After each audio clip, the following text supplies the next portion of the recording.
نحمده ونصلي على رسول کریم اما بعد اعوذ باللہ من الشیطان الرجیم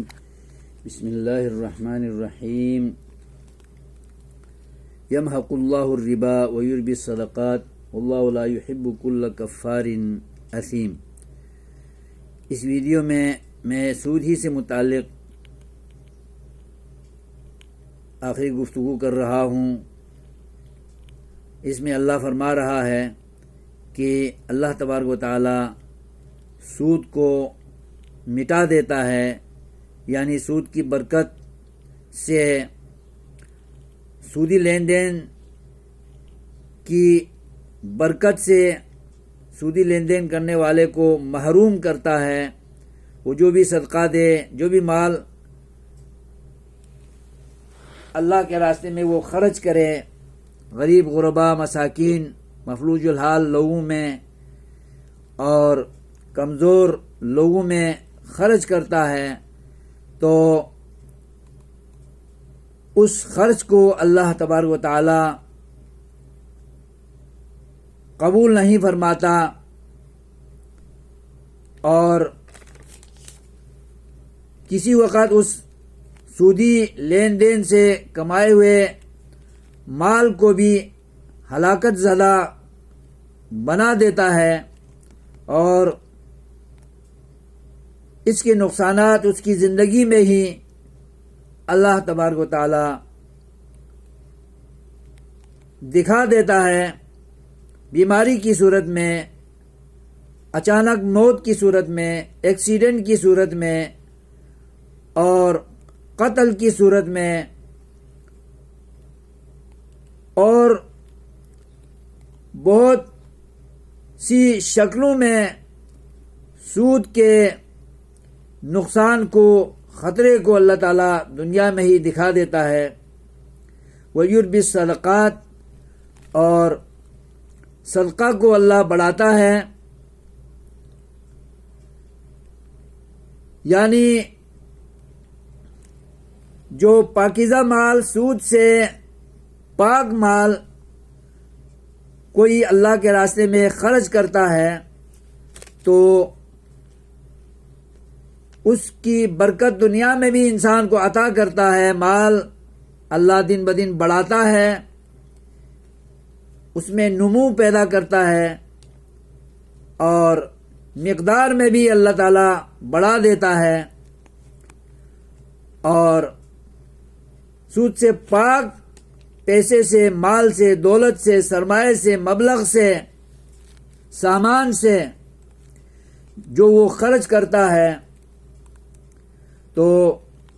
اس کا اجر اللہ تبارک و تعالی بڑا چڑھا کر قیامت میں باقیات الصالحات کے طور پر عطا کرے گا۔ حدیث پاک میں آتا ہے کہ انسان جو معمولی سا صدقہ صدق دل سے دیتا ہے اور خلوص نیت سے دیتا ہے تو اس کو اللہ تعالیٰ بڑھاتا رہتا ہے، اس کی پرورش کرتا رہتا ہے، اس کی افزائش کرتا رہتا ہے۔ جس طرح کہ انسان جانور کا بچہ پیدا ہونے پر بڑا ہونے تک اس کی نشو و نما میں لگا رہتا ہے، خوراک اچھی کھلاتا ہے، غذا اچھی دیتا ہے، گھاس بھوس وقت پہ دیتا ہے اور صاف ستھری دیتا ہے، تو وہ دیکھتے دیکھتے تھوڑے عرصے میں، کم مدت میں وہ توانا ہو جاتا ہے، طاقتور ہو جاتا ہے، قیمتی بن جاتا ہے۔ تو اس جانور کے بچے کو پالنے کی طرح، اس کی نگرانی کرنے کی طرح، اس کی خوراک اور کھانے پینے میں، چارہ بھوسے میں اس جانور کا مالک جو کاوش اٹھا رہا ہے، محنت کر رہا ہے تاکہ یہ جانور کا بچہ جلدی بڑا ہو، توانا ہو اور قیمتی ہو، بیچیں تو زیادہ قیمت ملے، اگر کاٹ کر گوشت کھانا ہو تو گوشت مزیدار ہو، لذیذ ہو، پرلطف ہو، اور زیادہ مقدار میں اس کا گوشت میسر ہو۔ تو اس طرح اللہ تعالیٰ پاکیزہ مال سے کیے ہوئے صدقے کو بڑھاتا رہتا ہے، اور احد پہاڑ کے برابر بلکہ اس سے بھی زیادہ مقدار میں، وزن میں اور حجم میں اللہ تعالیٰ اس کو بڑا چڑھا کر قیامت کے دن انسان کو عطا کرے گا۔ اور بہت بڑی خوش نصیبی ہے جو پاکیزہ مال سے انسان صدقات دیتا ہے اور پاکیزہ مال کمانے کی کوشش کرتا ہے اور سود سے پاک کاروبار اور لین دین کرتا ہے، تجارت کرتا ہے، تو ان کے مال کا حال یہی ہوگا جو اللہ تعالیٰ نے حدیث کے ذریعے پیغمبر علیہ السلام کی خبر کے مطابق ہمیں بتایا گیا ہے کہ وہ ظاہری طور پر بھی مال بڑھے گا، دنیا میں بھی اس کا اثر اور فائدہ انسان کو پہنچے گا، اور قیامت میں بہت بڑی تعداد میں اور بہت بڑا وزنی بن کر ترازو کی تول میں وزنی بن کر اس کے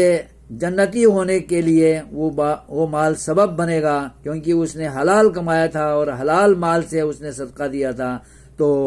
اس کو بڑھانا، اس کے اجر کو بڑھانا، مال کی مقدار کو بڑھانا، وزن کو بڑھانا، برکت کو زیادہ کرنا، یہ اللہ پر لازم ہوتا ہے، جو وہ دنیا میں بھی بندے کو مستفید کرے گا اور آخرت میں اس کے ساتھ بڑا اچھا انجام عطا کرے گا، جنت میں اس کا داخلہ یقینی ہو جائے گا۔ جبکہ سود خور کے بارے میں پہلے میں بیان کر چکا ہوں کہ یہ لوگ ہمیشہ دوزخ میں رہنے والے بد نصیب ہوں گے۔ اللہ تعالی ہمیں سود کی لعنت سے بچائے اور اللہ کے نیک بندوں میں شامل رہ کر زندگی گزارنے کی توفیق عطا فرمائے۔ آمین یا رب العالمین۔ السلام علیکم ورحمۃ اللہ وبرکاتہ۔